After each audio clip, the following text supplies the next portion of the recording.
What's going on, guys? It's Pixelated, and today we are looking at a very special collaboration between a sneaker and a streetwear brand. It's unique in many ways that are not obvious at first glance, so bear with me here. It's unique, it's unexpected, it's underestimated, and that's what's so special about this unassuming collab. And yes, that's a lot of uns, but trust me, it's worth it. We're talking about none other than the Reebok X Braindead Classic Leathers. Now, these sneakers released on June 18th, 2020, which was about a month and a half ago from now, and yes, they're sold out, but I'll let you know where you can get a pair shortly. This sneaker retailed for $150 US and actually $150 Canadian dollars in Canada, which doesn't really make sense, but I mean, I guess they decided to keep the numbers consistent regardless of the currency for both regions. Either way, I'm not mad at that at all. Save my pockets and your royalty in my books. Now, these are both companies I'm a big fan of. I've been a fan of Reebok's classic signature basketball sneakers since I was a child, and some of their other shoes as well, like the Instant Pump Furies, Alien Stompers, and many more. The list goes on. I've been a fan of Braindead since whenever I discovered their brand several years ago. They've got a unique design philosophy, and it shows in their work, as none of their drops ever feel the same, and a lot of their pieces are so out there and nobody really knows what they're up to at any given time, staying true to their motif of being the space between people. Their stuff is so out there that these classic leathers are probably the most tame thing they've done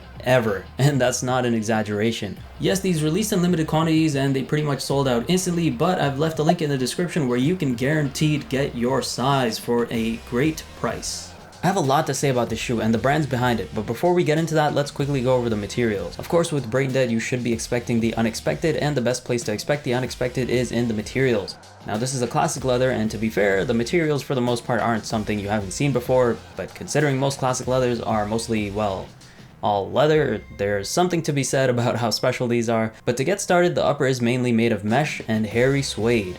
We've got the lateral and medial side panels that include the eyelets in this mossy, earthy, hairy suede. Same with the heel counter and the toe box. We've got the Reebok logo stripes in this earthy, almost clay tone, supposedly known as a soft camel colored leather in a shorter suede on both sides.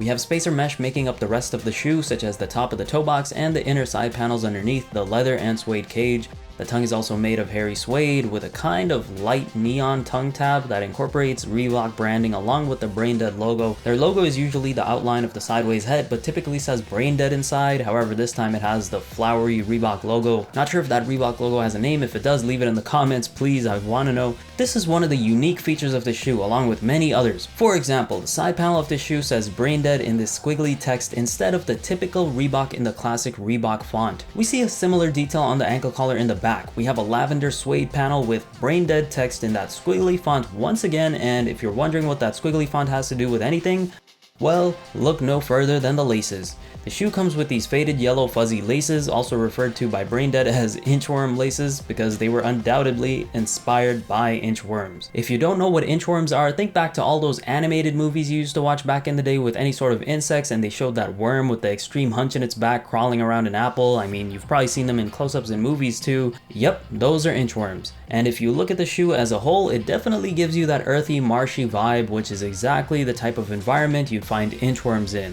When it comes to sizing, I went true to size with the size 10, and again, Reebok comes through with the right sizing. The shoes fit true to size at size 10, and I don't expect them to fit differently for anyone else. If you want the shoe, get your true to size. They will most certainly fit you. When it comes to comfort, these are an age-old silhouette. Timeless as they are, there's nothing to write home about when it comes to comfort. They're great casual everyday shoes. Don't go for runs and hikes in them. I mean, you can, but it's at your own expense. Now, these shoes are unique in several ways, and although in many instances this is the most tame thing I've seen Braindead release in, well, ever, I don't think I've seen them release anything that I would consider this tame. These do have their own levels of shock and awe. For one, most classic leathers are all leather, and we're talking about tumble leather, not suede. I mean, sure, there are some that have suede, but most of the time they're usually that classic tumbled leather. And so to see most of this shoe made with spacer mesh is a head turner in and of itself. I've seen hairy suede on classic leathers before, so that's not a first time type of situation, but the inchworm laces are another sticking point.